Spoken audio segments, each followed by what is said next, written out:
BJP किन मुद्दों को लेके जनता के पास जाएगी और क्या कह के वोट मांगेगी?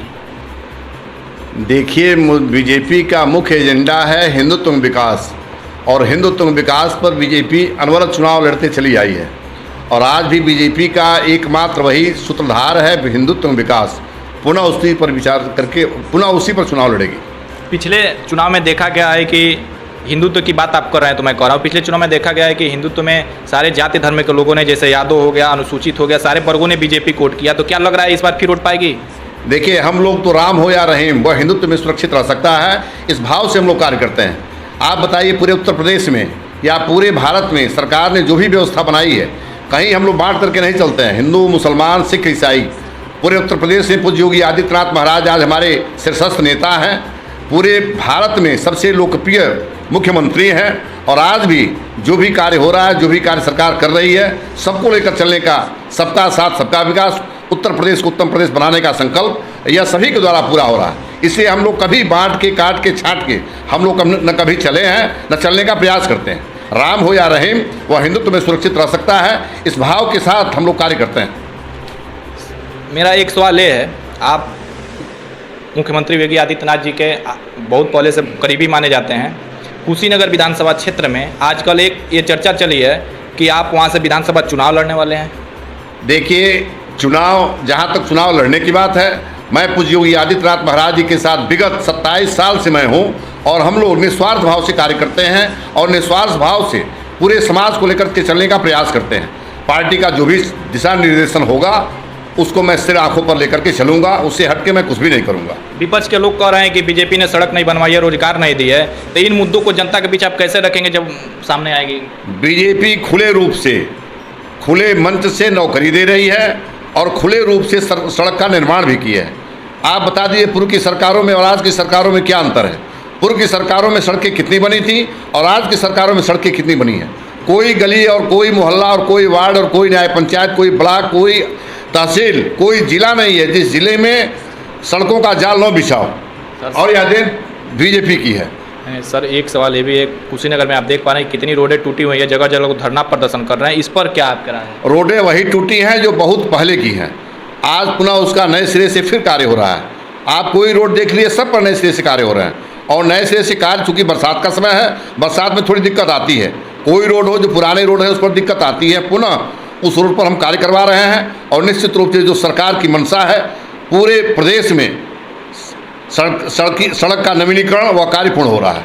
विपक्ष के लोग, जैसे कि समाजवादी पार्टी की बात करें तो तमाम ऐसे नेता या राष्ट्रीय अध्यक्ष अखिलेश यादव, वो लोग कह रहे हैं कि रोजगार, सड़क, भ्रष्टाचार को लेकर वो सत्ता में आ रहे हैं, यह उनकी विशेष मुद्दा है, बड़ी मुद्दा है। तो इसको आप जनता के बीच कैसे रखेंगे, क्या कहेंगे? देखिए, विरोधियों के पास कोई न मुद्दा रह गया है, न कोई विषय रह गया है। और रहा माननीय अखिलेश जी की बात, जो सपा के वरिष्ठ नेता हैं, तो मैं बताऊं, हिंदू युवा वाहिनी के जितने हमारे पदाधिकारी और कार्यकर्ता हैं, उतने पूरे सपाई मेंबरान होंगे। पूरे सपा में उतने सदस्य, उतने नेता होंगे जितने सदस्य और नेता केवल हिंदू युवा वाहिनी में। वो जब चाहें, जैसे चाहें खड़ा हो सकते हैं, बता सकते हैं तो और समझ सकते हैं। क्या लग रहा है, फिर से आप सरकार में आएंगे? हम सरकार में 300 से ऊपर लेकर के आने जा रहे हैं। 350 सीट हम लेकर के सरकार बनाएंगे। दुनिया की कोई ताकत नहीं है जो सरकार बनने से रोक दे। पूज्य योगी आदित्यनाथ महाराज पुनः मुख्यमंत्री बनेंगे, लोकप्रिय मुख्यमंत्री बनेंगे, और जनता सर आंखों पे लेकर के चल रही है। लेकिन समाजवादी पार्टी के लोग कह रहे हैं कि सरकार यादव विरोधी है, सरकार मुस्लिम विरोधी है, तो इसको कैसे आप रखेंगे जनता के बीच में? सरकार, बताए ना, हम सरकार हिंदुत्व विकास के लिए कार्य करती है। कभी किसी जाति और मजहब की बात हमारी सरकार ने नहीं किया है, कभी भी। आप सम परिस्थिति में देखिए, विषम परिस्थिति में देखिए, कभी भी हमारी सरकार न जाति की बात किया है, न मजहब की बात किया है। हमेशा सबको लेकर के चलने का प्रयास किया है, और इसीलिए भारतीय जनता पार्टी पूरे उत्तर प्रदेश में सफल रही है। विपक्ष कह रही है, समाजवादी पार्टी की बात करें तो उनके पास सबसे अहम मुद्दा यह है कि बीजेपी सरकार केवल नाम बदल रही है, और नाम बदलने से विकास नहीं होगा। जैसे 100 नंबर को 112 नंबर कर देना, और ऐसे तमाम जगह हैं जिनका नाम चेंज किया गया है, तो इसको कैसे रखा जाएगा? देखिए, जो चीज़ें आदि अनादिकाल की थी, आप इतिहास पढ़िए, हम भी पढ़ रहे हैं, आप भी समझ रहे हैं। इतिहास में जो व्यवस्था पूर्व की थी उसको पुनः हमारी सरकार ला रही है और लाएगी।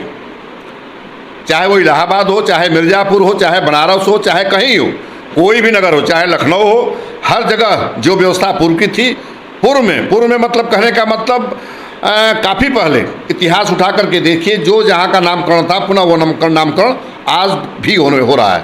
मतलब जो पुराने नाम थे उसको फिर वापस लाया जा रहा है। जी हाँ, के लिए लाठी खाते थे। बिजली कितनी मिलती थी आप भी समझ रहे हैं, चिन्हित जनपदों में मिलती है। आज बिजली पूरे उत्तर प्रदेश में 24 घंटा मिल रही है। खाद मिल रहा है, पानी मिल रहा है, बिजली मिल रहा है, और जो भी मूलभूत समस्याएं हैं उनका समाधान हम कर रहे हैं। सैकड़ों योजनाएं हम लाए हैं आम जनता के लिए। जो चौथा स्तंभ है, मुसहर, बीन, मलाह, धांगड़, इस तरह की जो जातियां हैं, बनटांगियाँ, हमारे वहाँ कुशीनगर में मुसहर समाज है, गोरखपुर में बनटांगियाँ समाज है, महाराजगंज में कन्नड़ बस्ती है, और इस तरह के जो भी चौथा स्तंभ है, हम चौथे स्तंभ के लिए कार्य कर रहे हैं। बीजेपी सरकार में एक तेज़ी से सोशल मीडिया पर आप देख रहे हैं महंगाई को लेकर जन आक्रोश है सोशल मीडिया पर। गैस सिलेंडर का दाम कल बढ़ गया, तो महंगाई पर क्या काम करे बीजेपी की महंगाई तेजी? अच्छा ये बताइए, डीजल पेट्रोल कहाँ से आता है? वहाँ महंगा मिलेगा तो महंगाई बढ़ेगी। आय आपकी कितनी बढ़ी है उसको भी देखिए। आप पहले की आपकी आय क्या थी, एट प्रेजेंट टाइम में आपकी आय कितनी है? तो आय के हिसाब से महंगाई बढ़ी है, और महंगाई नहीं बढ़ी है, आय के हिसाब से महंगाई नहीं बढ़ी है। जितनी आपकी आय है उस हिसाब से महंगाई कम हुई है। केवल डीजल पेट्रोल की बात है तो डीजल पेट्रोल बाहर से आता है, जो शुल्क उस पर लगता है वह शुल्क तो देना पड़ेगा। बीजेपी में मुसलमानों के लिए भी जगह है कि उनके लिए जगह नहीं है? बीजेपी, एक बात का, बीजेपी सबको लेकर चलती है। राम हो या रहीम, वो हिंदुत्व में सुरक्षित रहता है, इस भाव से हमारी सरकार कार्य कर रही है। कभी हमारी सरकार ने नहीं बांटा है। हिंदू, मुसलमान, सिख, ईसाई सबको लेकर के चलने का प्रयास कर रही है। एक बराबर हम व्यवस्था सबको देते हैं। कहीं आप बता दिए किसी मुसलमान को हम लोगों ने अलग किया है? और कौन सी व्यवस्था हम मुसलमान को नहीं दे रहे हैं? कौन सी व्यवस्था हम हिंदू को दे रहे हैं, ईसाई को नहीं दे रहे हैं? कौन सी व्यवस्था सिख को दे रहे हैं, हिंदुओं को नहीं दे रहे हैं? सिख मेरा भाई है, और सभी लोग मिलकर के इस व्यवस्था को आगे बढ़ाने का संकल्प ले रहे हैं। पूरे उत्तर प्रदेश को उत्तम प्रदेश बनाने का संकल्प हम लोगों ने लिया है, और हम लोग चाहते हैं सभी लोग एक मंच के और एक बैनर के तहत, भारतीय जनता पार्टी के बैनर के तहत कार्य करें, और पूरे उत्तर प्रदेश का विकास हो। हर परिवार का विकास हो रहा है और होगा।